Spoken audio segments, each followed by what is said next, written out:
সৈয়দনা ইউসুফকে ভাইয়েরা কুয়ার মধ্যে ফেলেছে। বণিক দল সৈয়দনা ইউসুফকে কুয়া থেকে নিয়ে মিশরে বিক্রি করছে, জানেন না? ইউসুফ আলাইহিস সালামের ঘটনা জানেন? সবাই জানেন। বিক্রি করার পরে মিশরের সেকেন্ড ইন পজিশন সেনাপতি আজিজ এফেসার অনেক অনেক টাকা দিয়ে তাকে কিনে নিয়ে জুলাইখার হাতে দিয়েছে। কার হাতে? জুলাইখার নামও জানেন? জুলাইখার হাতে দেওয়ার পরে জুলাইখা তারা নিজের ছেলের মতো মানুষ করতে শুরু করেছে।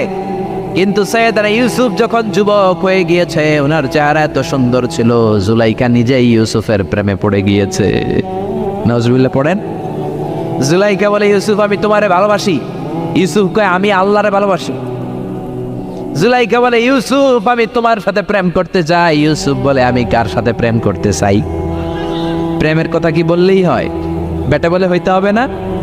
প্রেম তো চরের জমি নয়, জবরদখল করে হয়। প্রেমের দখল নিতে হলে প্রেমেই নিতে হয়, ঠিক কি না?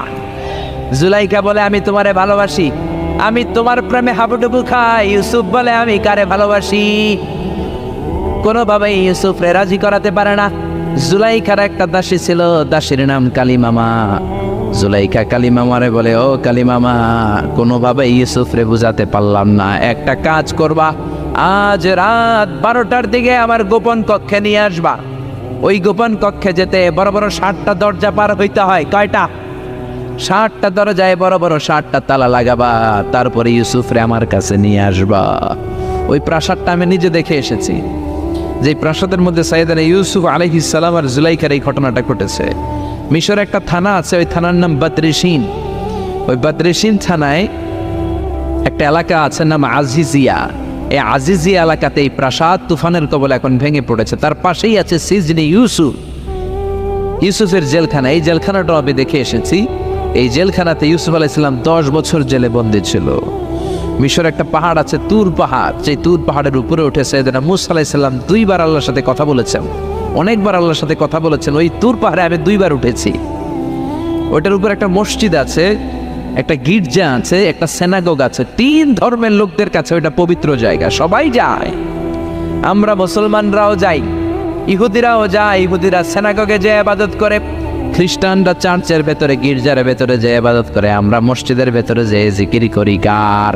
লা ইলাহা লা ইলাহা ইল্লাল্লাহু মুহাম্মাদুর রাসূলুল্লাহ সাল্লাল্লাহু আলাইহি ওয়াসাল্লাম। এজন্য রব্বুল আলামিনের এমন ক্ষমতা, ছোট্ট বাচ্চার মুখেও জবান দিয়ে দিতে পারে কে? সৈয়দনা ইউসুফ আলাইহিস সালাম যখন যুবক হয়ে গেলেন, ওনার প্রেমে মাতোয়ারা। জুলাইখা মাতোয়ারা হয়ে যখন কোনোভাবেই ইউসুফকে আর কাবু করতে পারে না, তখন সৈয়দনা ইউসুফকে কাবু করার জন্য কালিমামাকে নির্দেশ দিয়েছে, নিজের দাসীকে নির্দেশ দিয়েছে, কালিমামা আজ রাত 12টায় আমার স্পেশাল প্রাসাদে 60টা দরজার মধ্যে বড় বড় তালা লাগিয়ে তুমি ইউসুফকে নিয়ে আসবা। সৈয়দনা ইউসুফের কাছে কালিমামা যে বলে, ও কালিমামা, ও কালিমামা। ইউসুফের কাছে যে বলে, ইউসুফ, জুলাইখা তোমারে ডেকে পাঠিয়েছে। ইউসুফ বলে, রাত বাজে 12টা। জোরে বলেন, কয়টা? এত রাতে কি বলার জন্য ডেকেছে? যাও, আগামীকাল সকালে আমি যে কথা শুনবো। কালিমামা বলে, না না, আগামীকাল সকালে গেলে হবে না, জুলাইখা এখন যেতে বলেছে। কখন? ইউসুফ চোখের পানি ছেড়ে দিয়ে আল্লাহর ডেকে বলে, আল্লাহ, ও মাবুদ, জীবনে কোনো অপরাধ করি নাই, আমার বয়স হওয়ার পর থেকে আজ পর্যন্ত কোনো অন্যায় করি নাই। না জানি আজকে আমি আমার ঈমান হারা হয়ে যাই, না জানি আজকে আমি আমার চরিত্রটা হারাই রে মাবুদ। ও আল্লাহ, তোমার উপর তাওয়াক্কুল করে আমি গেলাম। কালিমামা সৈয়দনা ইউসুফ আলাইহিস সালামকে নিতে লাগলো, আর দরজার মধ্যে বড় বড় এক একটা তালা ঝুলাতে লাগলো। 60টা তালা ঝুলানোর পরে সৈয়দনা ইউসুফকে স্পেশাল ঘরের মধ্যে ঢুকিয়ে কালিমামা আরেক দরজা দিয়ে বের হয়ে যায়।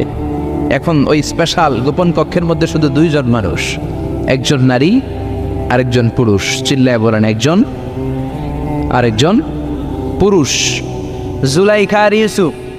জুলাইখা বলে, ও ইউসুফ, বাঁচার কোনো মাধ্যম নাই, যে কোনো ভাবেই হোক আজকে আমি আমার মনোরঞ্জন করেই ছাড়বো, যেমন করেই হোক তোমার প্রেম আমি হাসিল করে ছাড়বো। আমি তোমারে ভালোবাসি। সৈয়দনা ইউসুফ বলে আমি আল্লাহরে ভালোবাসি। কারে ভালোবাসি? সুবহানাল্লাহ কইবেন না? জুলাইখা বলে আমি তোমারে ভালোবাসি। সৈয়দনা ইউসুফ বলে ও জুলাইখা আমি আল্লাহরে ভালোবাসি। একের পর এক জুলাইখা তার দেহের কাপড় খুলতে শুরু করেছে, নিজেকে উপস্থাপন করতে শুরু করেছে। আল্লাহর নবী ইউসুফ ডান দিকে দৌড় দেয়, আবার বাম দিকে দৌড় দেয়। জুলাইখা বলে ইউসুফ বাঁচার কোনো মাধ্যম নাই, কারণ বড় বড় 60টা তালা 60টা দরজার ভেতরে আছে না নাই? আরো জোরে বলেন আছে রাডাই। পালানোর কোনো মাধ্যম নাই, যে কোনো ভাবেই হোক আমার হাতে তোমার ধরা দিতে হবে। সৈয়দনা ইউসুফ চোখের পানি ছেড়ে আল্লাহরে ডেকে বলে আল্লাহ জীবনে কোনো অপরাধ করি নাই, এই বিপদ থেকে তুমি আমারে বাঁচাও। আল্লাহ বললেন জিব্রাইল যাও যাও তাড়াতাড়ি তুমি ইউসুফের কাছে যাও, আমার নবী ইউসুফরে বাঁচাও। আমার নবী ইউসুফের কানের সামনে যে বলো ইলানা হিয়াতিল বাব, দরজার দিকে দৌড়াও। কোন দিকে? আরো জোরে বলেন কোন দিকে? ইলানা হিয়াতিল বাব, দরজার দিকে দৌড়াও। সাইয়েদনা জিব্রাইল বলে আমি পৃথিবীতে আমার পুরো জীবনে মাত্র কয়েকটা সময়ে খুব দ্রুত বাতাসের বেগে নেমে এসেছি। এর মধ্যে ওই দিন যেদিন ইউসুফের কাছে ঈমান বাঁচানোর জন্য আল্লাহ আমারে পাঠিয়েছিল। আরেকদিন হচ্ছে যেই দিন ইসমাইলকে বাঁচানোর জন্য আল্লাহ আমারে দুম্বা দিয়ে পাঠিয়েছিল। আল্লাহু আকবার। সৈয়দনা ইব্রাহিম সৈয়দনা ইসমাইলকে জবাই করার জন্য বড় একটা তলোয়ার নিয়ে যখন কোরবানি করতে শুরু করলো, আল্লাহ বললেন ও জিব্রাইল জান্নাত থেকে দুম্বা নিয়ে তাড়াতাড়ি দুনিয়ায় ছুটে যা, আমার ইসমাইলের গলার একটা পশমও যাতে না কেটে যায়। সৈয়দনা জিব্রাইল বাতাসের বেগে আল্লাহু আকবার আল্লাহু আকবার আল্লাহু আকবার বলতে বলতে দুম্বা নিয়ে চলে এসেছিলেন। তিনি বলেন আমি এই সময়টাতে সবচেয়ে দ্রুত বেগে জামিনে নেমেছি, আবার সৈয়দনা ইউসুফের ঈমান বাঁচানোর জন্য আমি দ্রুত নেমেছি। আল্লাহু আকবার। সৈয়দনা ইউসুফ চোখের পানি ছাড়ে জিব্রাইল কানের কাছে এসে বলো ইউসুফ ইলা নাহিয়াতিল বাব, আল্লাহ বলছে দরজার দিকে দৌড়ান। সৈয়দনা ইউসুফ বলে জিব্রাইল দরজার মধ্যে তো বড় বড় তালা লাগানো। জিব্রাইল বলে ও ইউসুফ আমি জানি না, আল্লাহ শুধু এই মেসেজটা দিয়েই আমারে পাঠিয়েছে, দরজার দিকে দৌড়াও। সৈয়দনা ইউসুফ আল্লাহর উপর তাওয়াক্কুল করে দরজার দিকে দৌড়ালেন। জুলাইখা মনে মনে হাসে। জুলাইখা বলে দরজায় তালা আছে না নাই? আমি ওই তালা খুলে দেওয়ার সাধ্য আমার আল্লাহর আছে না নাই? সৈয়দনা ইউসুফ যখন প্রথম দরজার কাছে যায়, কি আজীব তামাশা, প্রথম দরজার কাছে যাওয়ার সাথে সাথেই মুহূর্তের মধ্যে টাস টাস করে প্রথম দরজার তালা খুলে যায়। কোরআনের ভেতরে এই ঘটনা আছে না নাই? ওয়াগাল্লাকাতিল আবওয়াব ওয়া ক্বালাত হাইতা লাক ক্বালা মাআযাল্লাহ। 60টা দরজায় 60টা তালা মেরেছে। তিনি দৌড়াতে লাগলেন, একটার পর একটা দরজার তালাগুলো খুলে দিতে লাগলো কে? মুসার মতো ঈমান হলে রাস্তা হবে সাগর জলে, ইউসুফের মতন ঈমান হলে একে একে দরজা খোলে। ইব্রাহিমের মতন ঈমান যদি আজও থাকে বিদ্যমান, অগ্নিকুণ্ডে দেখতে পাবে খুবসুরত এক ফুলবাগান। সুবহানাল্লাহ।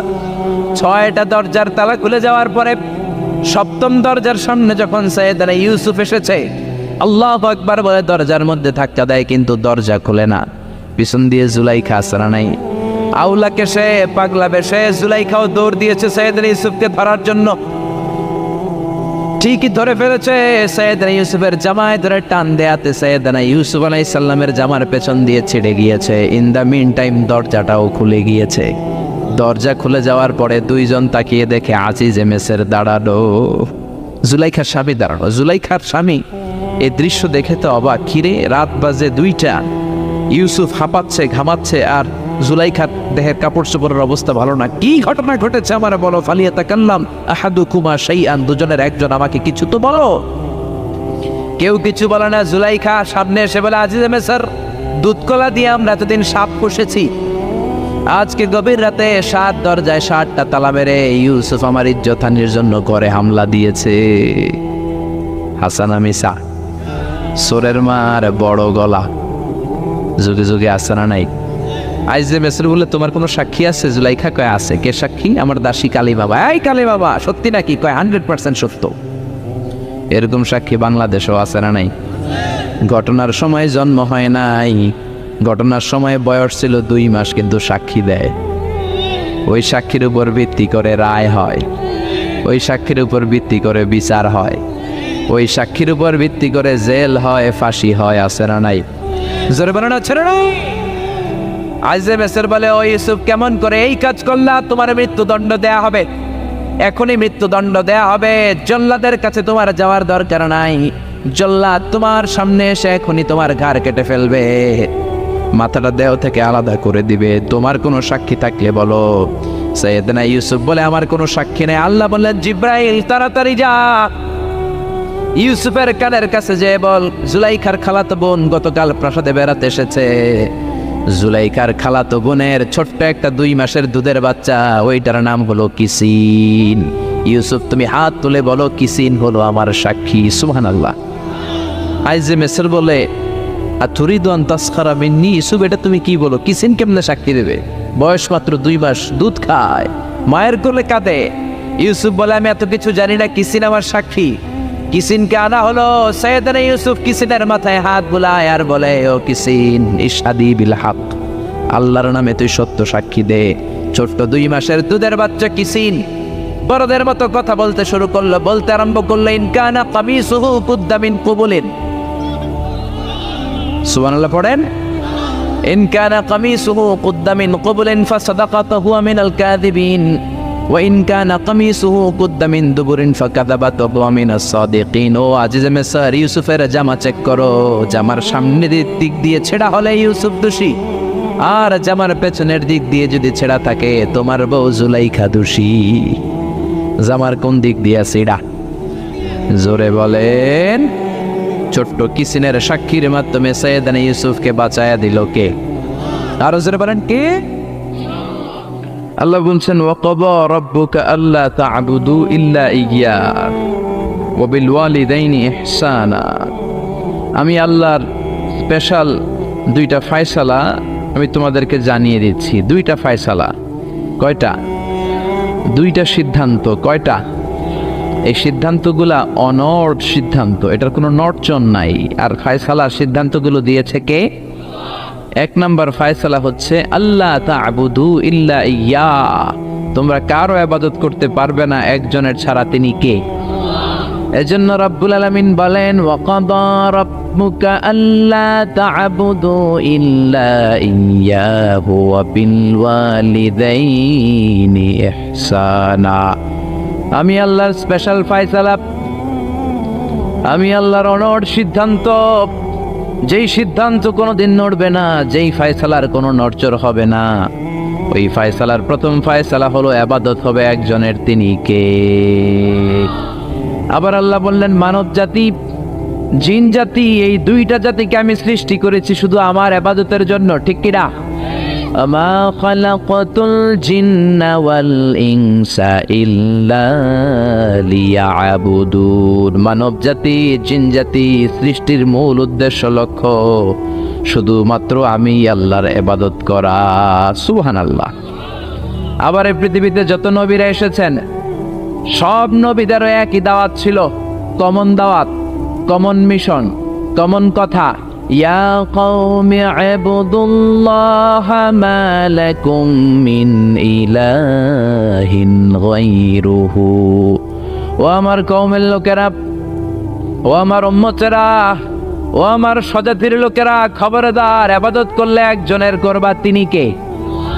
তাহলে আল্লাহর প্রথম ফয়সালা, ইবাদত হবে, জিকির হবে, সেজদা দিতে হবে একজনকে, তিনি কে? জিকির করবেন কার? চাইবেন কার কাছে? নাকি খাজা বাবার কাছে, নাকি ল্যাংটা বাবা? কেউ ফিরে না খালি হাতে, খাজারে তোর দরবারেতে। বলে না, বলে না, বলে না? আরে কত দরবার থেকে কত মানুষ খালি হাতে ফিরে আসে। দামি মোবাইল নিয়ে ঢুকছে, চোরে মোবাইল চুরি করে নিয়ে গেছে, এখন মোবাইল তো নাই, খালি হাতে ফিরে আস, কি করবে?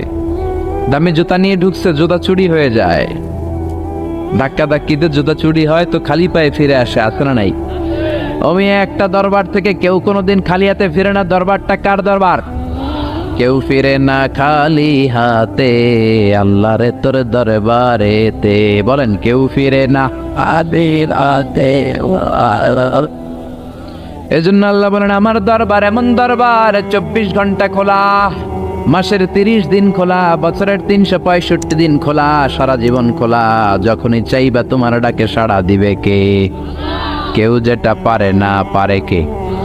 কেউ যেটা দেয় না দেয় কে? কেউ যেটা শোনে না শোনে কে? আমরা কি সব শুনি? সব শোনে কে? আরো জোরে বলেন কে?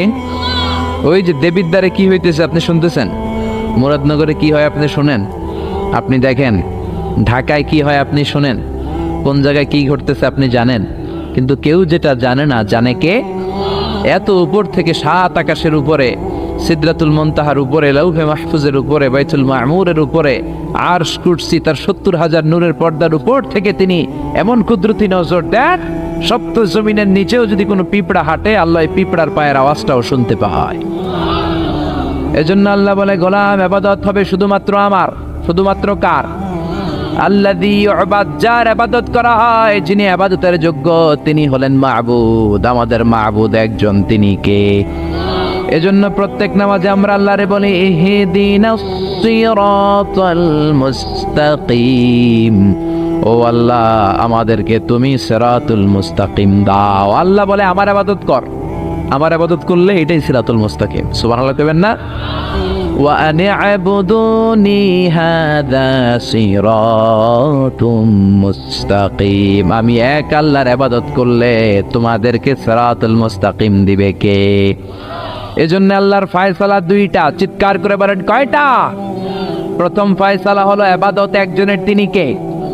وَقَضَى رَبُّكَ أَلَّا تَعْبُدُوا إِلَّا إِيَّاهُ وَبِالْوَالِدَيْنِ إِحْسَانًا, আমি আল্লাহর স্পেশাল ফয়সালা, বিশেষ ঘোষণা, অনর ঘোষণা, অনর সিদ্ধান্ত, ইবাদত হবে একমাত্র শুধুমাত্র কেবলমাত্র আমার আল্লাহর। কার? তাহলে আল্লাহর প্রথম সিদ্ধান্ত, আল্লাহ ছাড়া অন্য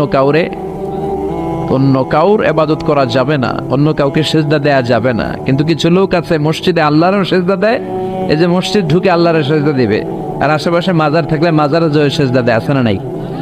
মহিলারা বেশি দেয়, আমাদের মহিলারা 2 জায়গায় বেশি যায়, এক যায় মাজারে, 2 যায় বাজারে, ঠিক কি না? মসজিদে তাদের জায়গা নাই, মাহফিলের প্যান্ডেলে মহিলাদের জন্য প্যান্ডেল হয় না, এজন্য কই যাবে? যায় বাজারে আর মাজারে, আছে না নাই? সেজদা দিয়ে মুশরিকদের কাতারে নাম তোলে। যদি জিজ্ঞেস করেন মায়েরা কেন যান, বলবে আমার সন্তান হয় না। কেউ বলবে আমার 5টা মাইয়া, এখন পোলা লাগবো, বাচ্চার জন্য দরবারে যায়। দরবারে গেলে বাচ্চা হয়? তাহলে ছাগলের যে বাচ্চা হয়, ছাগলে কোন দরবারে যায়? গাবি যে প্রতি বছর একটা করে বাছুর দেয়, গাবি কোন দরবারে গেল? কথা কি আপনাদের মাথায় ঢুকে? এজন্য সেজদা পাবার অধিকারী একজন, তিনি কে? আল্লাহ বললেন আমি আল্লাহর প্রথম ফয়সালা, খবরদার এক আল্লাহ ছাড়া অন্য কারো ইবাদত করা যাবে। আল্লাহর প্রথম সিদ্ধান্তের সাথে আমরা একমত না দ্বিমত? সবাই একমত, দ্বিমত পোষণকারী কেউ নাই? 1-2 জন থাকতেও পারে, আছে আছে আছে আছে। তাহলে আসেন দ্বিতীয় সিদ্ধান্তের দিকে, যে আল্লাহ বললেন ওয়া বিল ওয়ালিদাইনি ইহসানা, আমি আল্লাহর দ্বিতীয় সিদ্ধান্ত, যেহেতু প্রথম সিদ্ধান্তের সাথে তোমরা সবাই একমত, এবার আমার দ্বিতীয় সিদ্ধান্ত শোনো। ওয়া বিল ওয়ালিদাইনি ইহসানা, মাতা পিতার সাথে ইহসান করবা। কার কথা? ইবাদত হবে আল্লাহর, ইহসান হবে মাতা পিতার। আমরা বললাম আল্লাহ আপনার ইবাদত করব এটা বুঝলাম, কিন্তু মাতা পিতার সাথে কেমন করে ইহসান করব বুঝিয়ে বলেন। ইহসান কি? আল্লাহ নিজেই ইহসানের ব্যাখ্যা দিচ্ছেন, আল্লাহ নিজেই কোরআনে ইহসানের তাফসীর করছেন। আল্লাহ বললেন ইম্মা يبلغن عندك الكبر أحدهما أو كلاهما فلا تقل لهما أف। ইহসান কাকে বলে? বান্দা শোনো শোনো, তোমাদের মা কিংবা বাবা, একজন কিংবা 2 জন যখন বার্ধক্যে উপনীত হয়ে যায়, যখন বয়স্ক হয়ে যায়, তাদের কোনো কর্মকাণ্ডে খবরদার নাক ছিটকানো যাবে না, উফ আহ করা যাবে না, উফ শব্দটাও বলা যাবে না। কারণ তুমি তোমার আব্বা আম্মারে কম কষ্ট দাও নাই। তুমি যখন পেশাব করেছো, পায়খানা করেছো, তোমার আব্বা তোমাকে ঘর থেকে বের করে দিয়েছে নাকি? কথা বলেন। শীতের রাতে ডান দিকে নিয়ে তোমার মা তোমারে ঘুমালো, শীতের রাতে ডান দিকে পেশাব করে ভিজিয়ে দিয়েছো, মা তোমারে ঘর থেকে বের করে দেয় নাই, মা তোমারে বাম দিকে রেখেছে। বাম দিকেও পেশাব করছো, মা তখনও বের করে দেয় নাই, বুকের উপরে রেখেছে। রাত 3টার দিকে, মাঘ মাসের শীতে, কনকনে শীতে, বুকের উপরে পেশাব করে মায়ের শাড়িটা ভিজিয়ে দিয়েছো, রাত 3টার দিকে উঠে তোমার মা আরেকটা জামা পরে আবার তোমারে বুকে নিয়ে ঘুমায়। তোমার মা কি তোমারে বের করে দিছে নাকি? পেশাব করে পায়খানা করে ঘরটারে তুমি ছারখার করেছো, তারপরে তোমার মা বাবা তোমারে বের করে দেয় নাই, তোমারে ঘর থেকে তাড়িয়ে দেয় নাই, তোমার এতিমখানায় রেখে আসে নাই। তোমার মা বাবা বয়স্ক হওয়ার কারণে তাদের কোনো কর্মকাণ্ডে খবরদার নাক ছিটকাবা না, এমনকি উফ আহ উফ শব্দটাও করা যাবে না। কার কথা?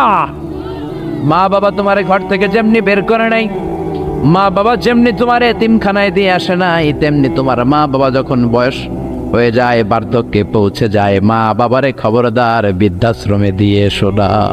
কার কথা? বৃদ্ধাশ্রম বাংলাদেশে আছে না নাই? ছেলে আমার মস্ত মানুষ, মস্ত অফিসার, মস্ত ফ্ল্যাটে যায় না দেখা এপার ওপার, নানান রকম জিনিস আর আসবাব দামি দামি, সবচেয়ে কম দামি ছিলাম একে মাত্র আমি। ছেলের আবার আমার প্রতি অগাধ সম্ভ্রম, আমার ঠিকানা তাই বৃদ্ধাশ্রম। ঠিক কি না? কপাল পর অনেক ডাকাত আছে, মা বাবা বয়স হয়ে যাওয়ার কারণে তাদের কর্মকাণ্ডগুলো আর ভাল লাগে না, মা বাবারে বৃদ্ধাশ্রমে দিয়ে আসে।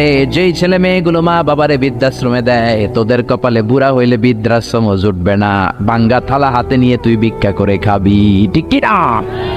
এজন্য আল্লাহ বলে ইহসান কারে বলে, শোনো শোনো, ইম্মা ইয়াবলুগান্না ইনদাকাল কিবারা আহাদুহুমা আও কিলাহুমা ফালা তাকুল লাহুমা উফ। মা বাবা একজন কিংবা দুইজন যখন বার্ধক্যে উপনীত হয়ে যায়, খবরদার তাদের কোনো কাজে উফ শব্দটাও করো না। কে বললেন? জোরে বলেন না, কে বললেন? তারা পেশাব করবে, এটা তুমি পরিষ্কার করবা, না পারলে কাউরে দিয়ে করাবা। তারা যেমনি তোমারে বের করে দেয় নাই, তুমিও বের করে দিতে পারবা না, এটাই ইহসান। ঠিক কিনা?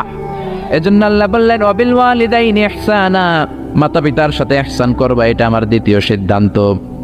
আমরা বললাম আল্লাহ ইহসানের ব্যাখ্যা কি? আল্লাহ বললেন মা বাবা একজন কিংবা দুইজন যদি বয়স্ক হয়ে যায়, তাদের কোনো কাজে নাক ছিটকানো যাবে।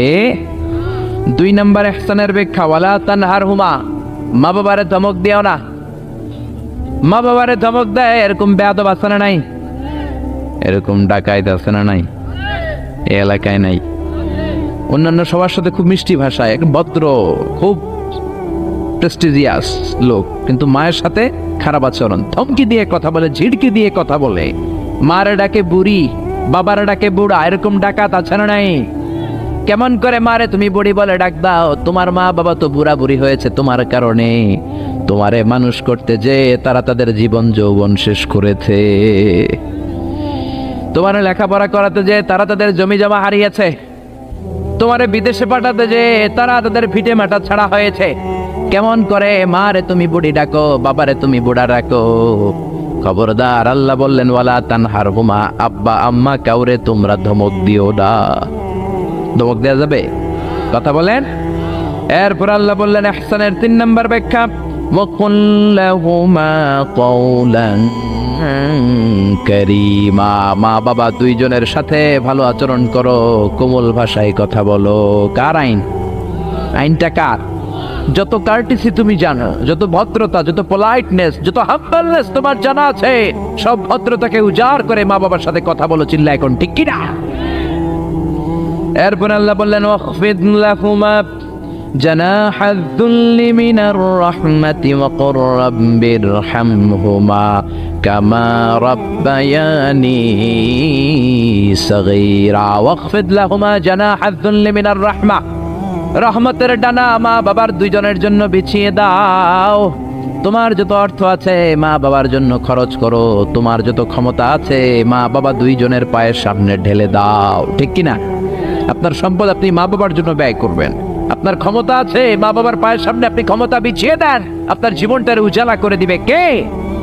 আর আব্বা আম্মা একজন কিংবা দুইজন যদি এই ক্ষণস্থায়ী দুনিয়া ছেড়ে পড়ে চলে যায়, আব্বা আম্মার কবরের সামনে দাঁড়িয়ে দোয়া কর, রব্বিরহামহুমা কামা রাব্বায়ানি সাগীরা ওয়া কুর রব্বিরহামহুমা কামা রব্বায়ানি সগীরা। ও আল্লাহ, আব্বা আম্মা দুজন আমরা যখন ছোট ছিলাম আমাদেরকে যেমনি আদর দিয়ে, সোহাগ দিয়ে, ভালোবাসা দিয়ে আমাদেরকে কাছে টেনে নিয়েছে, আমার আব্বা আম্মা দুইজনকে তুমিও তোমার কাছে আদরের চাদর দিয়ে তোমার কাছে তুমি টেনে নিও। পড়ে না আমিন? আরো জোরে আমিন। এই জন্য আমার আল্লাহর স্পেশাল সিদ্ধান্ত কয়টা? প্রথম সিদ্ধান্ত ইবাদত হবে কার? দ্বিতীয় সিদ্ধান্ত ইহসান হবে কার সাথে? দ্বিতীয় সিদ্ধান্তের সাথেও আপনার একমত? এটাও দ্বিমত নাই? এই জন্য ইবাদত হবে আল্লাহর, ইহসান করতে হবে মাতা পিতার সাথে। ইহসান মানে ভালো আচরণ, ইহসান মানে খেদমত করা, ইহসান মানে কোমল ভাষায় কথা বলা, ইহসান মানে মা বাবা বেঁচে না থাকলে কবরের সামনে দাঁড়িয়ে দোয়া করা, ইহসান মানে টাকা পয়সা সব মাতা পিতার পায়ের সামনে বিছিয়ে দেয়া। ঠিক কিনা? এই পৃথিবীতে যত ভালো কাজ আছে এই সবগুলো ভালো কাজকে যদি একসাথে র্যাঙ্কিং করেন, র্যাঙ্কিং এ উপরের দিকে চলে যাবে মা বাবার খেদমত। কোন সুবহানাল্লাহ। এই জন্য এক সাহাবী বিশ্বনবীরে বললেন, ইয়া রাসূলুল্লাহ, ইয়া হাবিবাল্লাহ, আইয়ুল আ'মালি আফদাল। ও নবী, এই পৃথিবীর বুকে সব চাইতে ভালো আমল কোনটা? বিশ্বনবী বললেন, 3টা কাজ পৃথিবীর বুকে সব চাইতে ভালো। জোরে বলেন কয়টা? 1 নম্বরে as-সালাতু ফি ওয়াক্তিহা, সময় মতো নামাজ। সময় মতো যদি আজান দেওয়ার সাথে সাথে জামাতে তুমি সালাত আদায় করো, এর চেয়ে ভালো কাজ আল্লাহর জমিনে হতে পারে? তাহলে প্রথম ভালো কাজ হলো সালাত। প্রথম ভালো কাজ কি? কুরবানির ঈদে গরুর গোশতের সাথে যে সালাত খান ওইটা নাকি? হ্যাঁ, এই মসজিদে যে সালাত আদায় করে, ঠিক কি না? সালাতে কায়েম করো, সালাতে কায়েম করো, হবে সম্মানী তুমি, হবে জান্নাতি তুমি, হবে সম্মানী তুমি, হবে জান্নাতি তুমি, দিবে কাল হাসরে শীতল ছায়া আরশে আজিম, রাব্বিয়াল আলা রাব্বিয়াল আযীম। আল্লাহু আকবার। এজন্য বিশ্বনবী বললেন 1 নাম্বার ভালো কাজ হলো সময় মতো নামাজ। 2 নাম্বার সবচাইতে শ্রেষ্ঠ কাজ হলো বিররুল ওয়ালিদাইন, মাতা পিতার খেদমত করা। 3 নাম্বারে আল জিহাদ ফি সাবিলিল্লাহ, আল্লাহর রাস্তায়, আল্লাহর জমিনকে, আল্লাহর জমিনে আল্লাহর দ্বীন বাস্তবায়নের জন্য, দ্বীনের আন্দোলন করার জন্য, দ্বীনকে প্রতিষ্ঠা করার জন্য জিহাদ করা। ওই জিহাদ হলো 3 নাম্বারের ভালো কাজ। তার মানে এই পৃথিবীর শ্রেষ্ঠ আমলগুলোর মধ্যে মা বাবার খেদমতটা আছে না নাই? আবার আরেক হাদিসে বললেন, বিশ্বনবী বললেন, মা বাবার খেদমত করা জিহাদের চাইতেও বেশি সওয়াব। সুবহানাল্লাহ। বাড়িতে যে কইেন, চিল্লায় পড়েন আল্লাহু আকবার। এক সাহাবী আসলো বিশ্বনবীর কাছে, ইয়াস্তাযিনুহুল জিহাদ, এসে বলল, নবী আমারে অনুমতি দেন, আমি জিহাদের ময়দানে যেতে চাই। বিশ্বনবী বললেন, ও সাহাবী, তোমার আব্বা আম্মা কেউ বেঁচে আছে নাকি? সাহাবী বললেন, আছে। বিশ্বনবী বললেন, জিহাদে যাওয়ার দরকার নাই, ফাফিহিমা ফাজাহিদ, ঘরে যাও, বাবা মার খেদমত করো। মা বাবার খেদমত করলে ঘরে বসেই জিহাদের সওয়াব পাবা। আপনার আব্বা আম্মা যদি খুশি হয়, খুশি হয়ে যায় কে? আব্বা আম্মা বেজার হলে বেজার হয় কে? রিদার রাব্বি ফি রিদাল ওয়ালিদ ওয়া সাখাতুর রাব্বি ফি সাখাতিল ওয়ালিদ। আপনার বাবা মা যদি আপনার উপর খুশি হয়ে যায়, রব্বুল আলামিন আরশের উপর থেকে আপনার উপর খুশি হয়ে যায়। সুবহানাল্লাহ বলেন। এজন্য মা বাবার দোয়া নেওয়ার দরকার আছে না নাই? বাবা হলো আমাদের বড় পীর সাহেব, মা হলো সবচেয়ে বড় ওলি। পৃথিবীর সবগুলো ওলি মিলে যদি একটা গ্লাসের পানির মধ্যে পুরো কোরআন খতম করে ফু দেয়, আর আপনার আম্মা জান যদি শুধু বিসমিল্লাহ পরে আরেকটা গ্লাসের পানির মধ্যে ফু দেয়, আল্লাহর কসম আপনার মা যেই গ্লাসের পানিতে ফু দিয়েছে ওই দোয়াটা সবার আগে কবুল হয়ে যাবে। কি বরকত, কি নিয়ামত। ঘরের মধ্যে থুইয়া আমরা কই যাই? ডাব লইয়া, লাউ লইয়া, মুরগি লইয়া, ঠিক কি না? এজন্য খেদমত করতে হবে মা বাবার, দোয়া নিতে হবে মা বাবার কাছে। অনেক কপাল পোড়া আছে মাজারে যে মশারি দেয়, কিন্তু নিজের বাবারে মশাই কামড়ায়, মারে মশাই কামড়ায়, আছে না নাই? মাজারে মশারি টাঙায় রাখে, ওর বাবারে কামড়াবে। বন্ডের এক শের, ঠিক কিনা? এই বন্ডের সাথে, বন্ডামির সাথে ইসলামের কোনো সম্পর্ক? দো দিল বান্দা কালমা চোর, না পায় শ্মশান না পায় ঘোর, দিন থাকিতে আয়রে পথে ছাইড়া দে ভণ্ডামি, ভণ্ডামি ভণ্ডামি ভণ্ডামি। এদেশে ভণ্ডামি আছে না নাই? এলাকা একটু কম না? নামাজ কালাম পড়ে না, ইবলিস শয়তানের নানা, আছে না নাই? নামাজ রোজা করে না, ইবলিস শয়তানের নানা, ধর্মের একখান খুঁটি ধইরা কয়দিন করবা হয়রানি। ভণ্ডামি ভণ্ডামি ভণ্ডামি, ছাইড়া দে ভণ্ডামি, ঠিক কি না? এজন্য এই ভণ্ডামির সাথে ইসলামের কোনো সম্পর্ক নাই। অনেক কপাল পোড়া মাজারে যে মশারি টাঙায়, কিন্তু নিজের মায়ের মশাই কামড়ায়, নিজের বাবারে মশাই কামড়ায়, আছে না নাই? পৃথিবীর সবাই মিলে দোয়া করলেও কবুল নাও হতে পারে, কিন্তু মা দোয়া করার সাথে সাথে এই দোয়াটা কবুল করে নেয় কে? এজন্য বিশ্বনবী বললেন, জান্নাত তোমাদের মায়ের পায়ের তলায়। আল জান্নাতু তাহতা আকদামি উম্মাহাতিকুম। ও দুনিয়ার মানুষেরা শোনো শোনো, 8টা জান্নাত আমি তৈরি করে রেখেছি তোমাদের জন্য, আর এই জান্নাতগুলো আছে তোমাদের মায়ের পায়ের তলায়। ওগো মা তুমি এই ধরনের শ্রেষ্ঠ নেয়ামত, তোমারই পদ তলে রয়েছে জান্নাত। ওগো মা তুমি এই ধরনের শ্রেষ্ঠ নেয়ামত, তোমারই পদ তলে রয়েছে জান্নাত। সুবহানাল্লাহ পড়েন। আমি এই পৃথিবীর পুরুষ মানুষগুলোর পায়ের নিচে থাকে জুতা, জুতার নিচে থাকে মাটি আর বালি, আর এই পৃথিবীর মহিলা মানুষদের মায়েদের পায়ের নিচে আল্লাহর জান্নাত আছে না নাই? জোরে বলেন। তাহলে যেই মায়ের পায়ের নিচে জান্নাত, ওই পায়ের দাম বেশি না কম? এই পৃথিবীটারে 1000 বার বিক্রি করলে বিক্রির টাকা দিয়ে জান্নাতের একটা চেয়ারের দাম হবে? আর যে 8টা জান্নাত মায়ের পায়ের নিচে পড়ে আছে, ওই পা দুইটার দাম আল্লাহর কাছে বেশি না কম? জোরে বলেন। এই জন্য দোয়া চাবেন মায়ের কাছে, দোয়া চাবেন বাবার কাছে, হাদিয়া দিবেন সবার আগে আম্মারে, সবার আগে আব্বারে। চাকরি থেকে বেতনটা পাওয়ার পরে ওইখান থেকে সবার আগে যেই টাকাটা হাতে তুলে দিবেন, ওই টাকাটা মায়ের হাতে দিবেন। কার কাছে? নাকি বউয়ের হাতে? বউয়ের হাতে দিবেন, কিন্তু আগে মায়ের হাদিয়া করবেন, ঠিক কি না? কারণ বউ গেলে বউ পাওয়া যায়, বন্ধু গেলে বন্ধু পাওয়া যায়, গার্লফ্রেন্ড চলে গেলে গার্লফ্রেন্ড পাওয়া যায়, মা চলে গেলে মা পাওয়া যায় নাকি? জোরে বলেন। মা চলে গেলে মা আর ফিরে আসে না। এজন্য বিশ্বনবী বলেন, জান্নাতের 2টা স্পেশাল দরজা আছে। এক দরজার নাম আব্বা, আরেক দরজার নাম আম্মা। এই 2টা দরজা আমাদের ঘরে আছে না নাই? এজন্য বিশ্বনবী বলেন, এই 2টা দরজার সাথে কেমন আচরণ করবা এটা তোমার ডিসিশন। ওমা জান্নাতুকা ওয়া নারুক, মা বাবাই তোমার জান্নাত, মা বাবাই তোমার জাহান্নাম। মা বাবার সাথে যদি ভালো আচরণ করো, 8টা জান্নাতের দরজা খুলে দিবে কে? আর মা বাবার সাথে যদি খারাপ আচরণ করো, জাহান্নাম গুলা তৈরি আছে না নাই? মা বাবা যদি হিন্দু হয়, যদি বৌদ্ধ হয়, যদি খ্রিস্টান হয়, নাস্তিক হয়, তারপরেও মা বাবার সাথে ভালো আচরণ করতে হবে। নাকি হিন্দু হওয়ার কারণে বাদ দিয়ে দিবেন? বাংলাদেশে এরকম অনেক হিন্দু ফ্যামিলি আছে, ওই ফ্যামিলির ছেলে তাফসির মাহফিল আইসা কোরআনের কথা শুই না, মুফাসসিরে কোরআনের হাতে হাত রেখে কালিমা পড়ে মুসলমান হয়ে গেছে, আছে না নাই? কিন্তু মা মুসলমান হয় নাই, বাবা মুসলমান হয় নাই। খবরদার, মা বাবা হিন্দু থাকলেও তোমার মা বাবা তার জন্য খরচ করবা, ভালো আচরণ করবা, তার কাছ থেকে আশীর্বাদ নিবা। মা বাবার দোয়া আশীর্বাদ কবুল করে নেয় কে? এটা হিন্দু হোক, বৌদ্ধ হোক, নাস্তিক হোক, কোনো বিষয় না। আসমা বিনতে আবি বকর বিশ্বনবীর শালী। বিশ্বনবীর শালীর নাম কি? আসমা বিনতে আবি বকর। বিশ্বনবীরে বললেন, নবী আনা মুসলিমা, আমি মুসলিমা, আমার আম্মা মুশরিকা, আফা আসলুহা, বুখারীর বর্ণনা।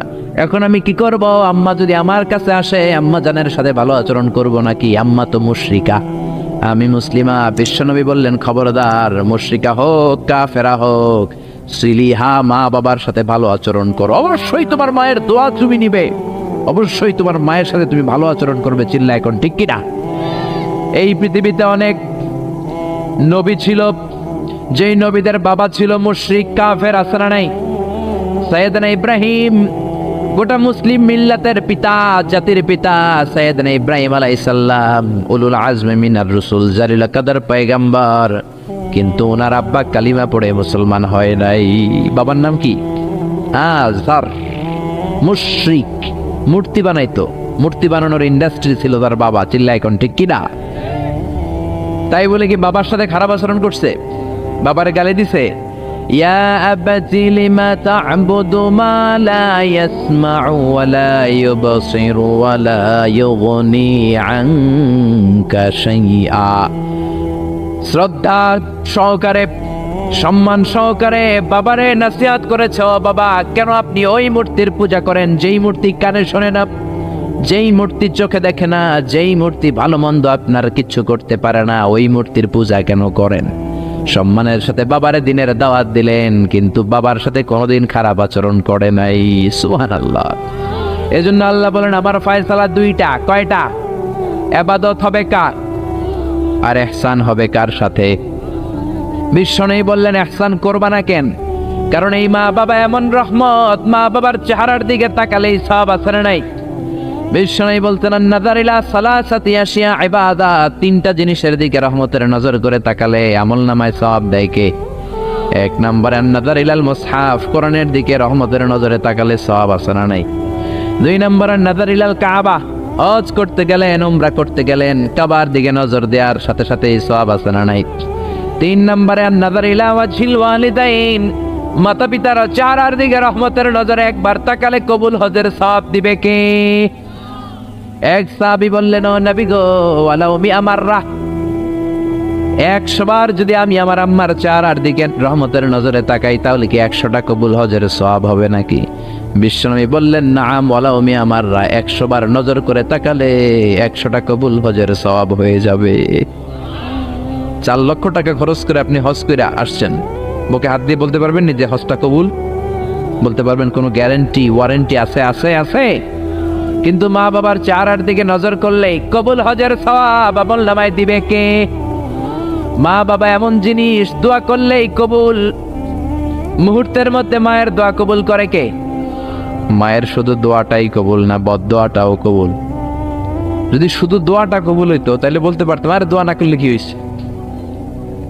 কিন্তু শুধু দোয়াই না, দোয়াও কবুল, বদদোয়াও, দোয়াও কবুল, বদদোয়াও। এজন্য মা বাবার ছেলে মেয়েদের উদাহরণ হচ্ছে তরমুজ আর ছুরির মতো। মা বাবা হলো ছুরি, ছেলে মেয়ে হলো তরমুজ। তরমুজ নিচে রেখে উপর থেকে ছুরি মারলে তরমুজ কেটে যায়, আবার নিচে ছুরি রেখে উপর থেকে তরমুজ ফেলে দিলেও তরমুজ কেটে যায়। উভয় অবস্থায় তরমুজ কেটে যায়, ছুরির কিছু হয় না, ঠিক কি না? আপনি বুলেট মারলে অনেক সময় বুলেট মিস হতে পারে, নাকি বুলেট মিস হয় না? গুলি মারলে হয় না? হয় না? ড্রোন হামলা করলেন, মিসাইল হামলা করলেন, মিস হতে পারে, কিন্তু মায়ের দোয়া, জোরে বলেন না, মিস হবে?